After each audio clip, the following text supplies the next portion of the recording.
Hello. Well, I am back out in the yard because I did want to do a little more detail on identifying the small Lactuca virosa plants. Um, I'm lucky in that when I have grown the plants, the seed have scattered all over my yard. I just walked around from the front of my yard and there's like 6 plants there. But they are all small plants like this, and I wanted to show you up close so that you could see how to identify them. Now, once the plant gets larger and sets a stalk, the stalk is going to be a purplish color.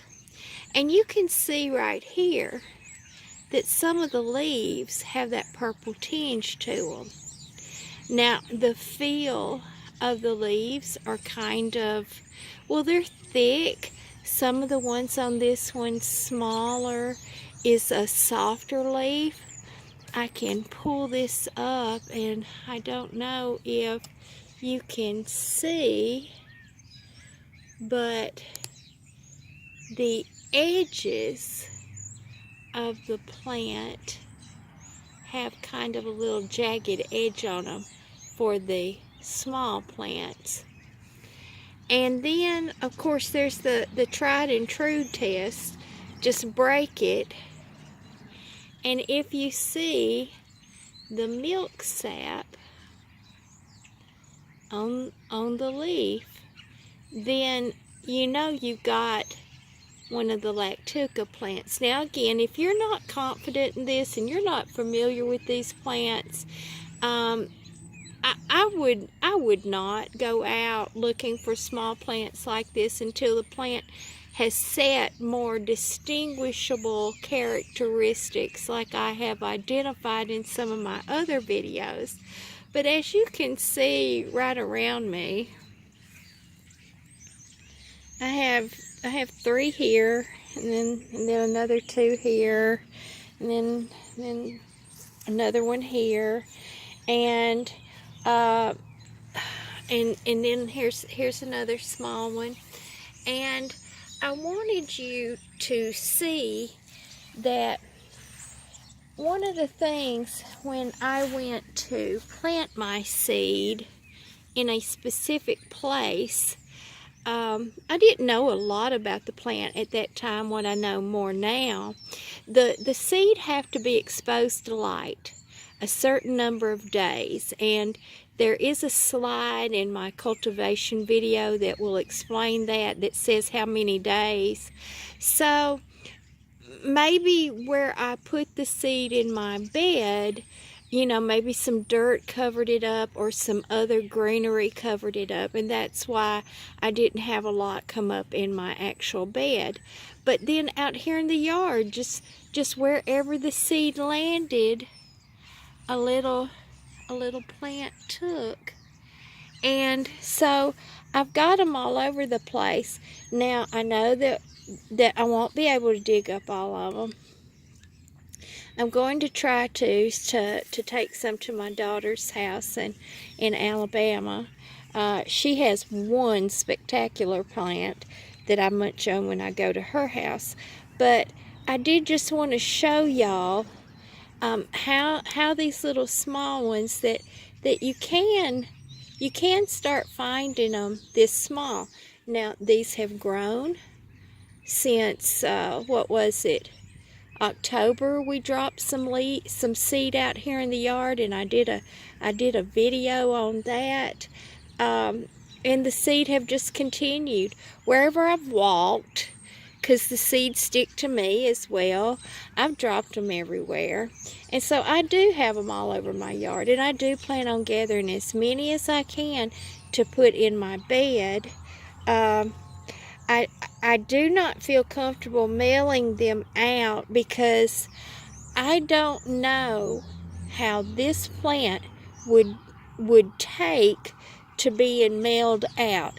Now, I have mailed some plants before. I've mailed some mullein plants, But I don't know that I would have any success, sending these to someone out there and them being able to plant it themselves. Maybe someday I'll go in the Virosa business, who knows? But for right now, my concentration is on finding out how this plant grows. And with this many plants, I am going to have more seed once these plants set stalk, once they flower and they have seed head. So hopefully this next year I will have plenty of seed that I can send to people. But I did want to show you an up-close video of the plant. Like I said, there's a little serrated edge on the leaf.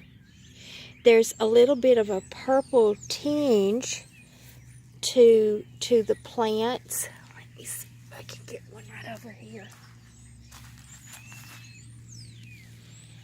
Now, this little plant right here, I don't know what it is, but I bit some the other day, and this is a delicious little plant. I don't know what it is. I'm sorry, I got distracted, but I have been munching on those and putting them on my sandwiches and stuff. But you can see here, this plant right here, how it grows. Now, if you do find any of these plants, always make sure to pull the leaves from the outside, not the inside, because this is where the stalk's gonna set. And you don't ever want to pull too many leaves off of anything. But there's another quick little video that I wanted to show you some characteristics of the small plants, the baby plants, so that maybe if you go out in your yard and you crawl around like I do from time to time, that you can find some. I also want to correct myself. I had referred to this as henbit, and it's because I was cold and I want to get back in the house and I wasn't thinking good. But this is actually dead nettle right here, and it's another plant that you can use. But some of my mullein has been doing good, some hasn't. Here is some more tiny little Lactuca Virosa plants right there, and you can see the purple tinge on those leaves as well. But I'm going to wrap this up for now. We've got some rain moving in.